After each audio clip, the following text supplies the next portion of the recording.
Hi, my name is David Isaacson, founder of Merlin's Magical Mystery School and Healing Temple on the web at spiritportal.org.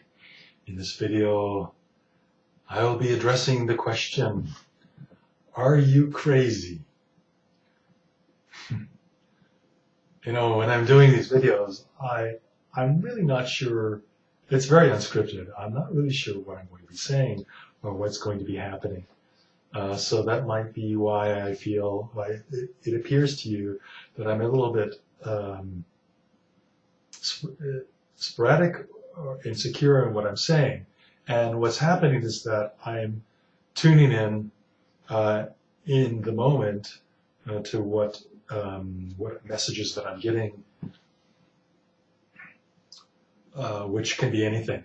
And I'm just feeling constantly what's happening on so many different levels of so many different dimensions at the same time.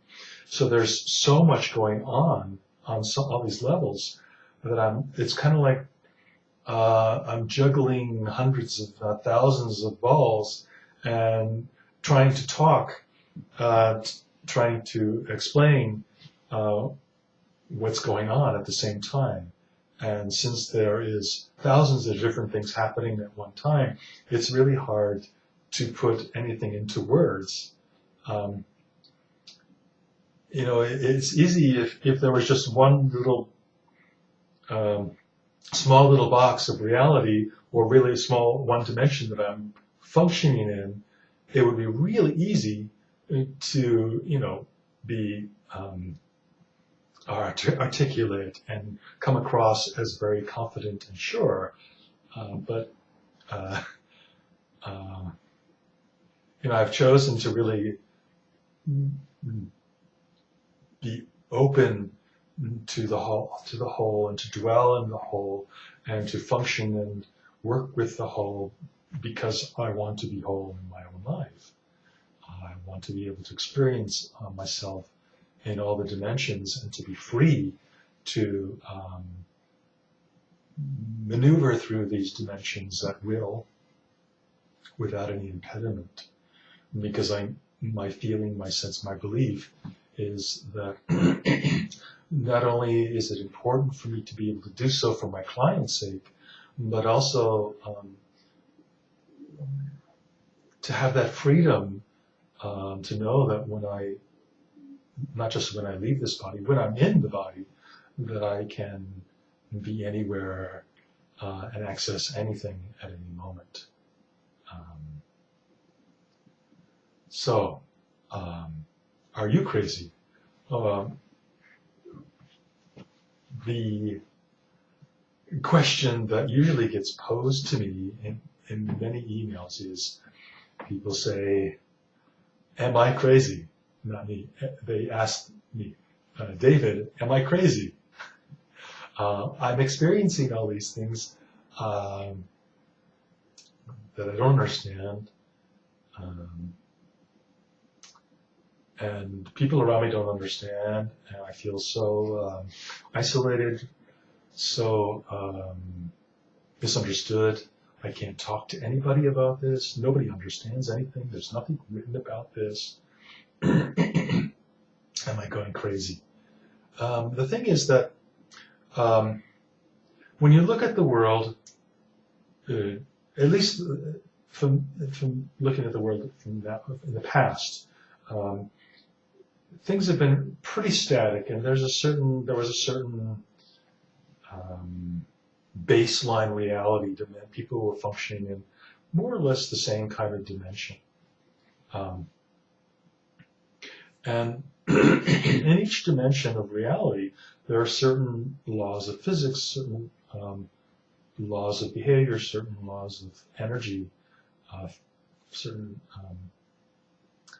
that are constant. The law of the reality that exists in the higher spheres, and the way people communicate, let's say through light, through transmission of telepathically, or through communication of light messages, is very different than the reality of how people communicate on this dimension, which is through verbal communication or written word, or through movement, or gestures, symbols.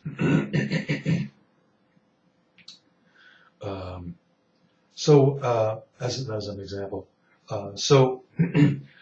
with the advent of, some people think 2012, the shift on the planet, opening up to new realities, new dimensions, there's an influx of new energies, new consciousness, higher frequencies, more light coming onto the planet, and thus the veils between the worlds has gotten thinner.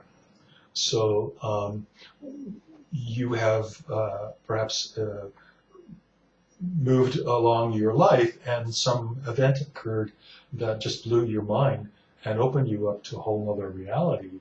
But the people around you are still living in the old reality.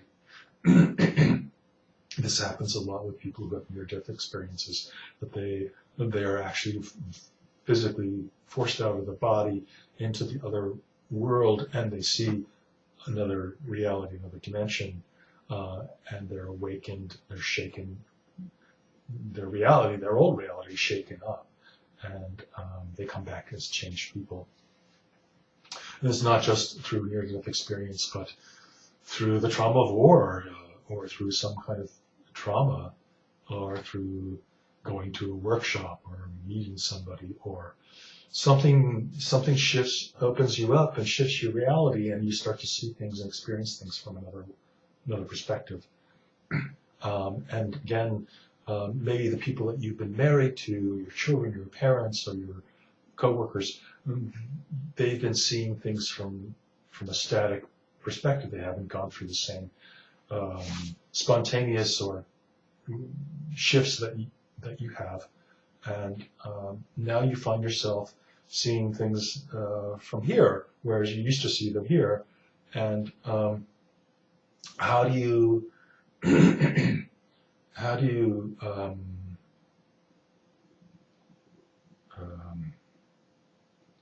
come to peace? How do you bring these different perspectives into some kind of cohesion or harmony?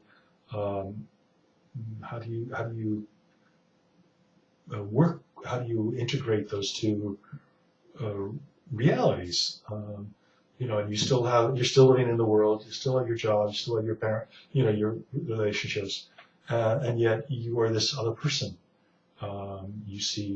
Maybe you see lights now. You hear messages, or you feel things in your body, or these things you've never experienced before, and you think, am I going crazy?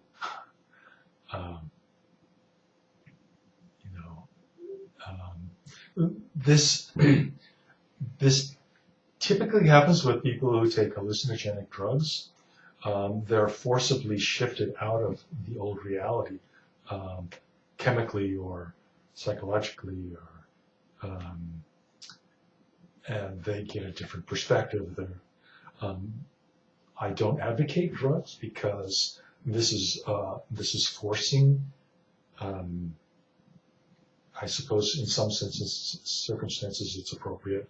I mean, you have to, of course, use your own discretion and follow your guidance, but in most cases that I know, it's forced.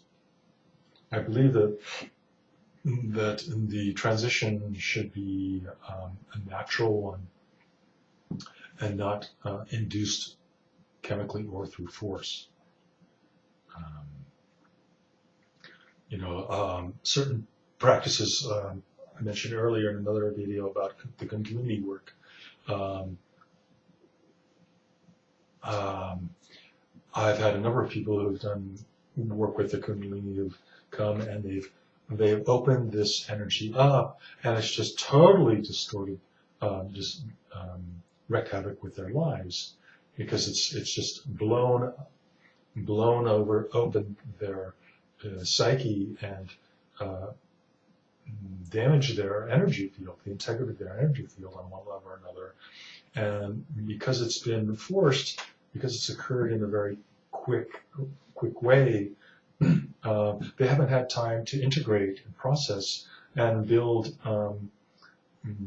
fill in on those empty spaces that have, so they're just wide open. They're wide open, empathic, receiving messages from all these different levels, unfiltered, and this can be very traumatic. Such drastic shift. So in the healing work, we do the work with in a gradual way. Normally, I recommend a 1 hour session once a week, and that gives the clients the time to integrate and process the work. Whereas if it's done more frequently, that it's easy for the person to become overwhelmed with the changes, and they being overwhelmed, and they start to go into resistance, and that creates all kinds of negative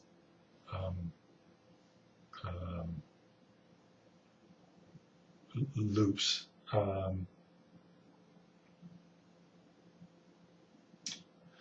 So people can only go through so much change psychologically. They can only integrate so much change within a certain period of time before they go in overload. And we don't want that to happen. We want your process to go very smoothly, effortlessly, easily, but forward progress nonetheless.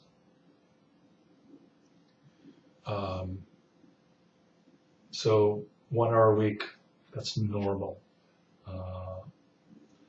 Some people can handle more than that in certain cases when there's really serious problems. They need more work, more intensive work than 1 hour. And some advanced souls who have really processed who are really advanced in processing, they can do many sessions a week. I remember at some point I was able to, I went to visit this one healer, twice a day. I was able to process and integrate in such a rapid rate and be ready for the next bit of work that quick. And so not a lot of people are at that place where they can process the energies, process and integrate that much. But it's something that's possible. Anyway, so are you going crazy?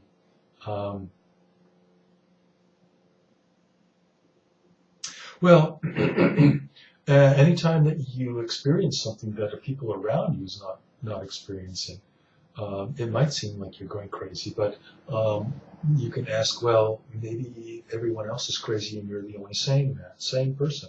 It's like there's a story about the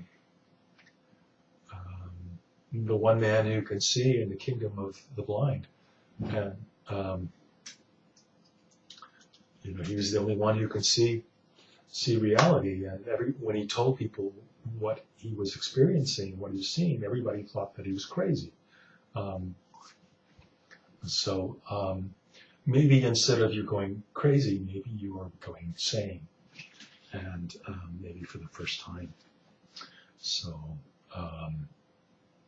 and you're not alone. There are many people who are going through these changes, like yourself, hidden. They don't talk about it, but you'd be surprised. They're secretly, doing work, experiencing different things, and keeping it all on the down low and keeping it to themselves. But the idea is that everyone is moving towards that place of experiencing, opening up their reality, experiencing on these different dimensions. And again, you may be opening up into one dimension, and once you integrate and work with that, then there will be a new opening, and something else, another level will be opening up for you, and you'll be experiencing something completely different. So always never be attached to what you're experiencing, knowing that something else will open up and everything changes. And this is life. This is the spiritual process and path. That there always is something new and exciting. That makes it exciting, the process of learning, growing, expanding. You're becoming more of who you are. You are embodying more energies, experiencing more dimensions. And by doing so, you're going to be able to help those around you. You be kind of like a light shower, even though it might be subconscious. There's something people will know.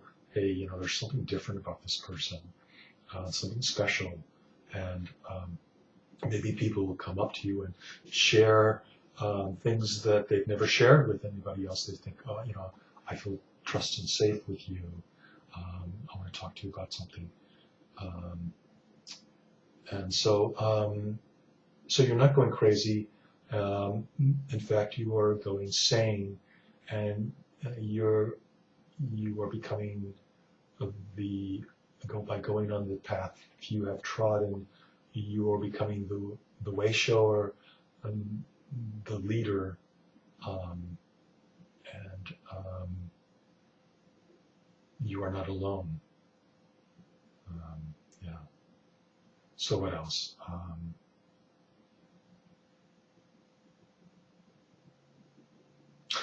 Yeah. So.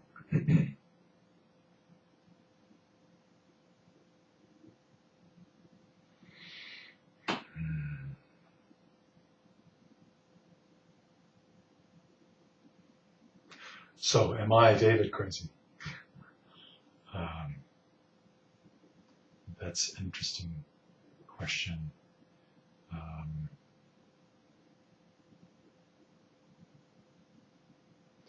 And I think the craziest thing is to believe a dream, to believe in your dream,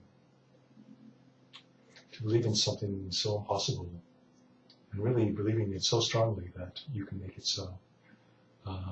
Somebody dreamt and believed that we can land a man on the moon, and we made it happen. Whoever first thought it, people around them must have thought, my God, you're crazy. You're crazy. But get enough people together, enough people behind that movement, it becomes a movement, and this dream becomes a reality, and people start to make it happen. Martin Luther King had a dream, and it's become real for many people. So dreaming, the craziest thing is to have an outrageous dream and really believe in it. My dream was to be able to do what I'm doing now, and even more so. At a very young age, and believing in that, even at the risk of being ridiculed, though I didn't tell very many people about my dream. It is something that I kept deep within my own heart and soul, but that it motivated me in my life.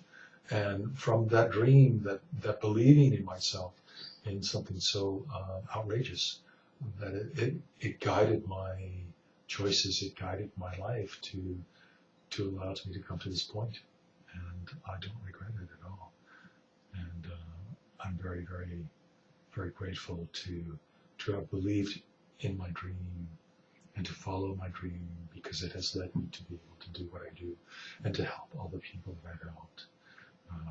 So I know that every one of you, have a dream that you think is so impossible and so outrageous, so far removed from you, but I want to present to you, pose to you that this is the dream, the great dream of your life, and that if you really take it and hold on to it and give it, blow your life force into it and feed it, nurture it, it will grow. It will grow and grow and grow, and eventually other people will see it and recognize it, and will see that, hey, I too have this dream, or I too have a dream, and this dream will start to become real for you, and your life will transform, and your life will have great meaning and joy, and you will feel alive for the first time, maybe ever. So this is a very rare, very important time on the planet where impossible dreams come true. This is the time to really to really dive into your dream. Really dive into your dream. What is that impossible dream? Perhaps it's a dream that you had when you were a little child. It could be anything. But ask, what is that dream? What is your dream? And maybe you left it by the wayside because your parents, your teachers, or somebody you were with ridiculed it or belittled you, or you didn't believe that you could make a living following your dream, or that it had any purpose or validity or meaning, or but the dreams are things that hold us together, that guide us when the going gets tough, when it's really dark outside. Our dreams are what really keeps us going. They're that spark, that flame, that spark that keeps the inner light shining. And the more we fan that spark, the bigger that flame, until eventually it becomes so huge. And the world recognizes and acknowledges dreamers, and really holds them up as being exceptional, and really does honor them. You look at the exceptional people in the world today, and the people who really made it big, they've had some big dream that they believed in. And, there's many stories of those people now. It's now is the time you see this more and more, that people have got broken out of the mold of what life should be like, the 9-to-5 mold. And they've created new ways of living and being and doing, new jobs, new abilities, new new creations. And so, again, what is your dream? And I encourage you to follow that, to be that. That is your purpose. That is, you are a star. Your dream is your star. Make it come alive. And I'm here to assist you in doing that. My work that I do is to help uncover, release the blocks, the limitations, the negative energies, the negative belief systems that are holding you in bondage, that are preventing you from really opening up and really allowing you to flourish. So let's see what else. Yeah, that's it. So from one dreamer to another, I'm here to support your dream. Okay, peace and blessings, love and light to you. Till next time, keep dreaming.